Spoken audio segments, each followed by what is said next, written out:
Why, thank you, Da Vinci, for painting me. Though I do hope you do paint me like the rest of your other beautiful women. I'm painting the most beautiful, perfect body I've ever drawn. Your work really intrigues me. I hear you're more than just a painter. Well, I'm a painter, I'm a visionary, I'm an inventor, I'm an engineer, I'm a philosopher, I'm multi-layered. How impressive. I do hope you're getting my wonderful proportions. Oh, I'm drawing the most perfect proportions. This anatomy of human bodies. It's just Are you okay? incredible. Are you How is it listening? even possible? Are you listening to me? Oh my God.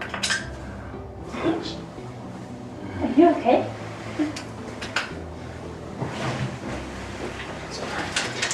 What? Da Vinci! That is more rather like a man than a woman. It is a perfect man. Da Vinci! It's the most perfect anatomy of the human body. You do know that there will be some serious repercussions after this.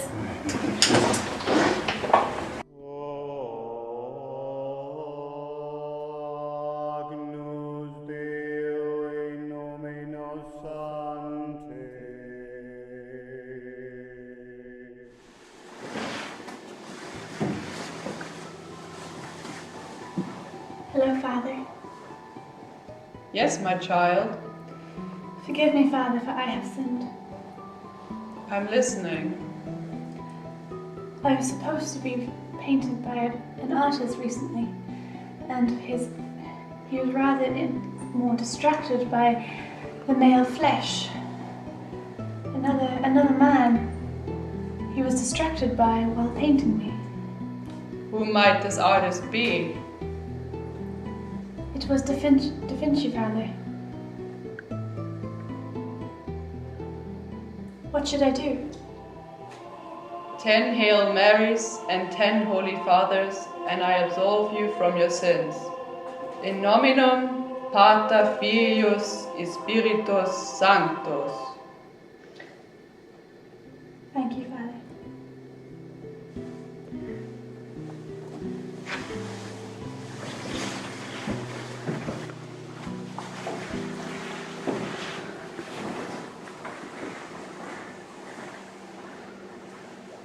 Someone needs to know about this. Perfect human body is male anatomy. It's extraordinary. How's that possible? It's just perfect. How many ribs do we have? 1, 2, 3, 4, 5, 6, 7, 8, 9, 10, 11, 12. And now this female body have gloves. Blah.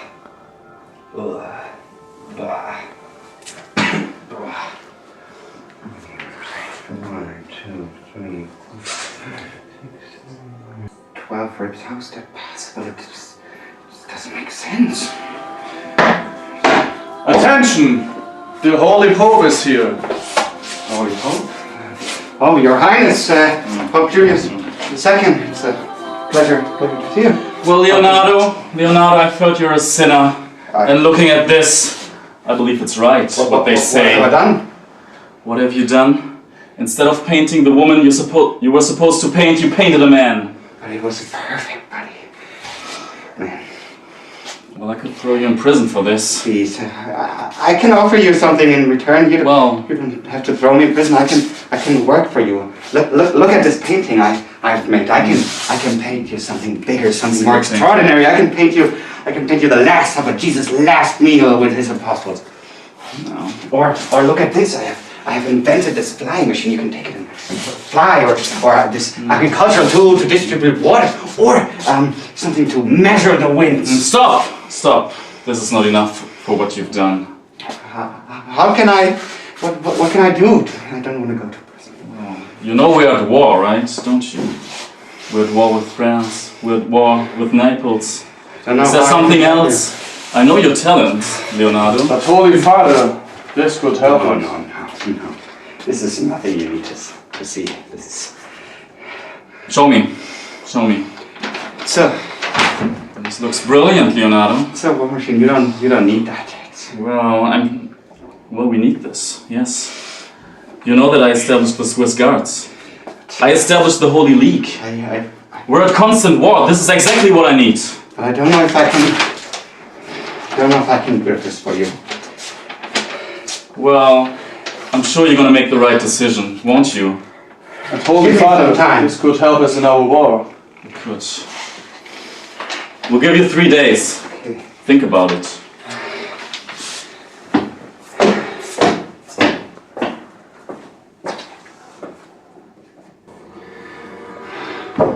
What am I supposed to do now? I'm forced to build this war machine like Pope Julius II. I don't want to go to prison, but I don't know if I can really build this war machine. All my inventions are to help humankind, to bring it forward, to engineering things that help, not destroy. But what if I convince Pope Julius II to only use it for his own defense and never to attack? I can do that. I'm just gonna make a deal with him, and it's gonna be okay. Just trying it. Trying to. Oh, what is that? Oh my God! How can something be so perfect? Look at the shape. His arms and legs are perfectly proportionate. Look at how it fits perfectly in the circle and the square. It's the perfect anatomy. Oh, wow, this body. I have to draw it. I'm a man, I'm an artist, I love science and the planets. I'm a sinner when I paint. I do not feel ashamed. I'm your hell, I'm your dream. I'm nothing in between. You know you wouldn't want it any other way. I'm a veggie, I am gay, I am mad in every way. I will paint until I faint. I do not feel ashamed. I'm your hell, I'm your dream. I know that Braha fucked the queen. You know you wouldn't want it any other way.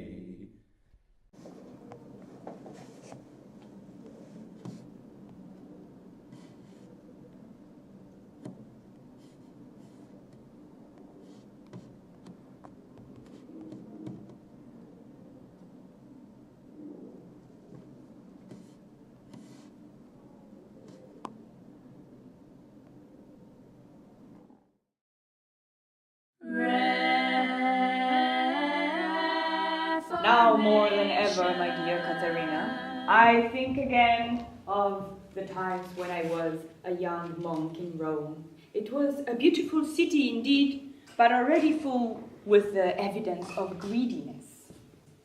Greediness? How? I I already told you so many times. St. Paul's Basilica, for example, the greatest basilica, and built to honor our Father, but built in vain. Built in vain? Why so? I so much wish I could visit it right now, but it is too late. In vain indeed. Pope Julius II. Even just saying his name, I can't even spell his name. Ugh. Oh dear, it is okay. Would you like me to prepare a cup of tea for you? One man so greedy, and the whole church so blind, or rather ignorant. Why, I ask you? Why then they educate us? For what? To follow the blindness and greediness of the Pope? Oh dear, what about the Pope Julius II? What? You don't know? It is him who exercised the power of the indulgences to build the basilica and fill it with all those riches. For what? For God? For God who created the world right as it is in the center of the universe. He does not crave for masters' paintings and riches. In the center of the universe? What I think our Lord craves for is the humble prayer from all the people and the heart of the sinners. Indeed. I happen to know that Pope Julius II did a lot for the papacy state. He restored the power. That might as well be. But the point is for the Pope to care about the well-being of his subjects spiritually. Spirituality that throughout the decades has been substituted, replaced by greed for power and wealth. Oh, God forgive. I feel so sleepy, darling. It's okay, dear. Get some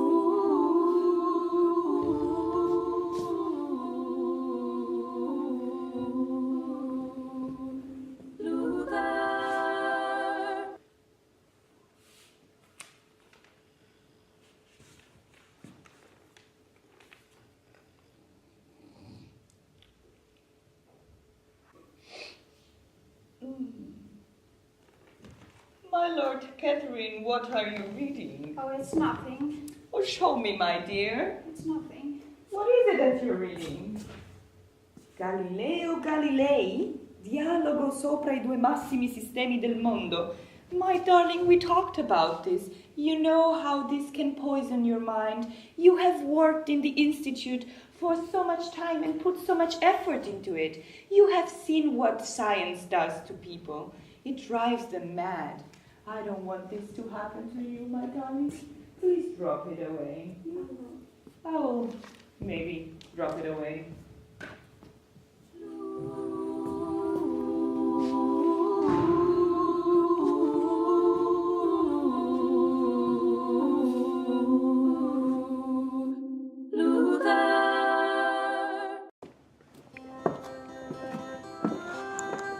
Oh, my dear, come on, let me give you a tour to Luther's mental institution.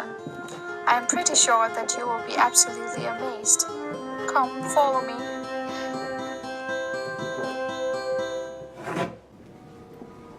This is the room for Johannes Kepler.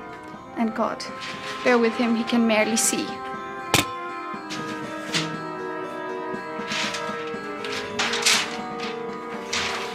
What are those shapes you're drawing? Eclipse. I need my notebook. Can you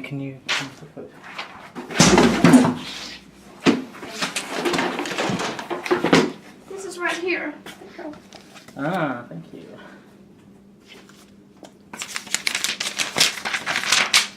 Blank. You know what? Here is the movement of the different planets. You see they rotate differently. They don't all go in a circle. I measured the distance and the radius and the velocity, the movement of all the planets from Earth. So yeah, that's what I found, and it's really fascinating. I mean, if it all went in a circle, it would all be collisions.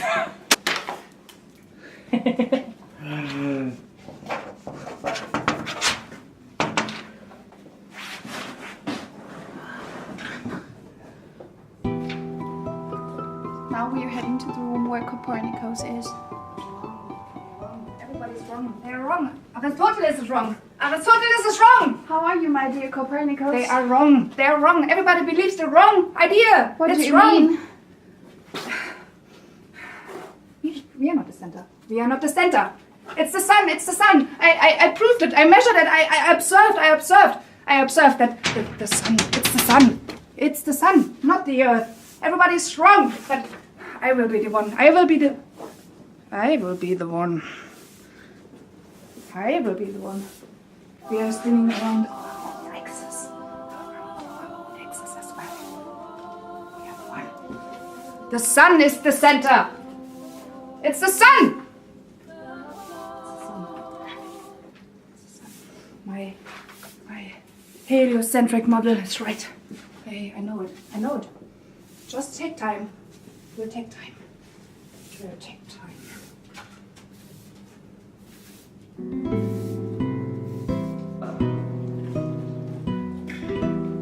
This is the room of Tycho Brahe.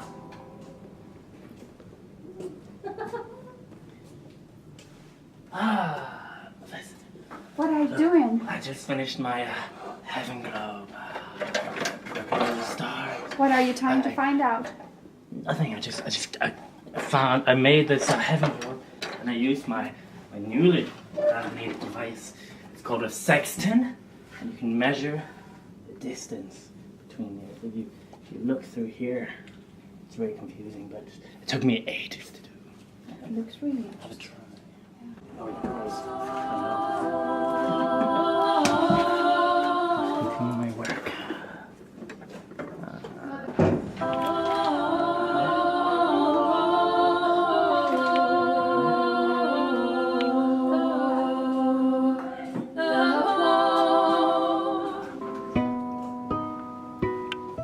And now we're entering the room of the great Da Vinci. Oh, Da Vinci, how are you doing today? Oh my God. You see, it's the perfect anatomy of the human body. How is that possible? It has to be God-made. But then I counted the ribs and they are all the same, and that's against the Bible. And here, look at this. What I've invented, it's the aggregational system to distribute water. That's interesting. Look at But that. please calm down a little Look bit. at that. Would you like a cup of tea? Humans are able to fly with this. I'm gonna spread these wings and we're gonna fly. I'll just calm down a little bit. Mona Lisa, it's amazing. There's so many things. This human body. My dear, please sit down here. Oh, my dear. We should. Yeah. Just calm down a little bit.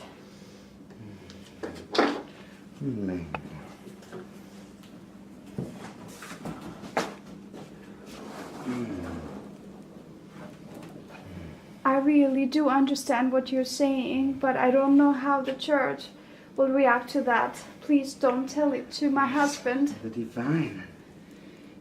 Body, church.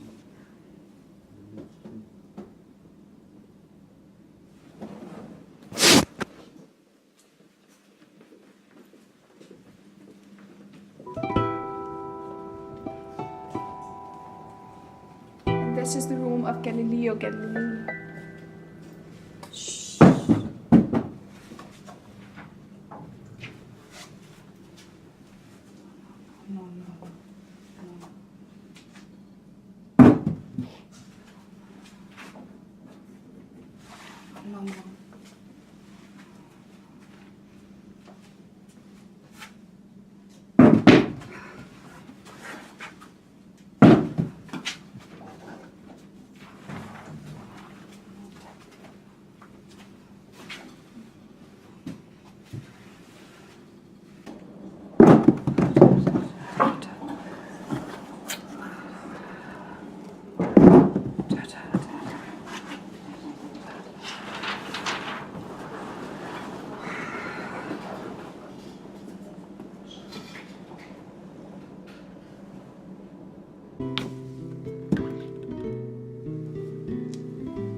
It is only through knowledge we will be enlightened. And only once we are enlightened we are truly free.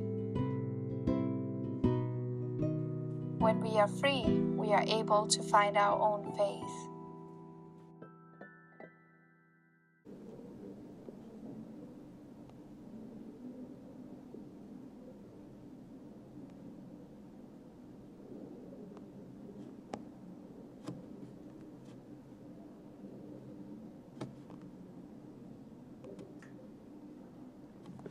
So how do we know all of this today? And how did Renaissance people share all of their ideas and thoughts? Well, an important machine that helped with the spreading of knowledge was the printing press.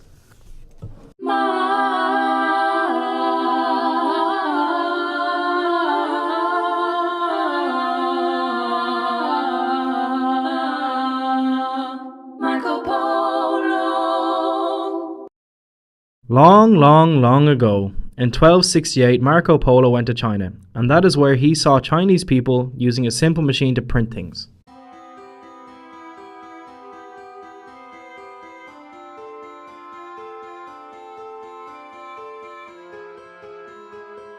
When he came back to Venice, he wrote a book about his travels and what he saw in China. 200 years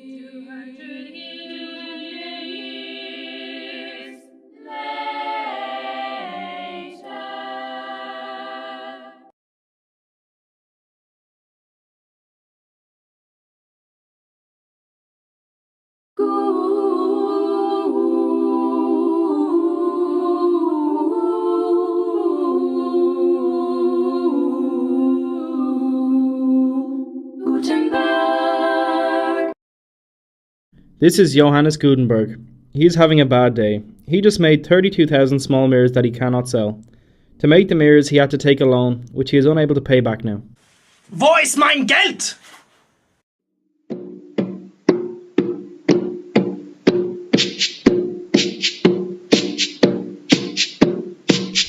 Using the knowledge of printing that Marco Polo had brought back from China, he had an idea to combine several new inventions to create the Movable type printing!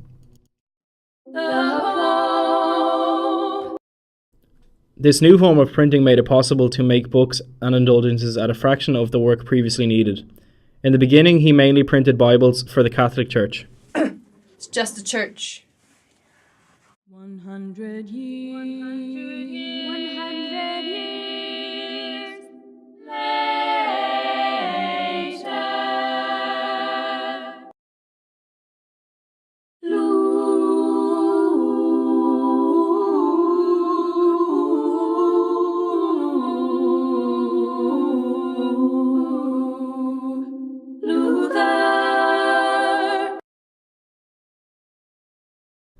Along comes this guy Luther, 100 years later. He disagreed with the Catholic Church and indulgences, so he wrote 95 theses as a protest against the selling of indulgences. He also thought the Bible should be printed. In German. Reformation.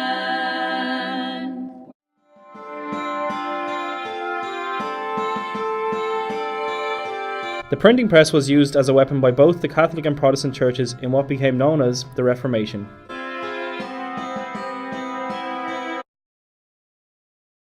Thanks to creations like the printing press, the stories, ideas and thoughts of people throughout history have been passed on to us today. Every once in a while, a revolutionary product comes out and changes everything.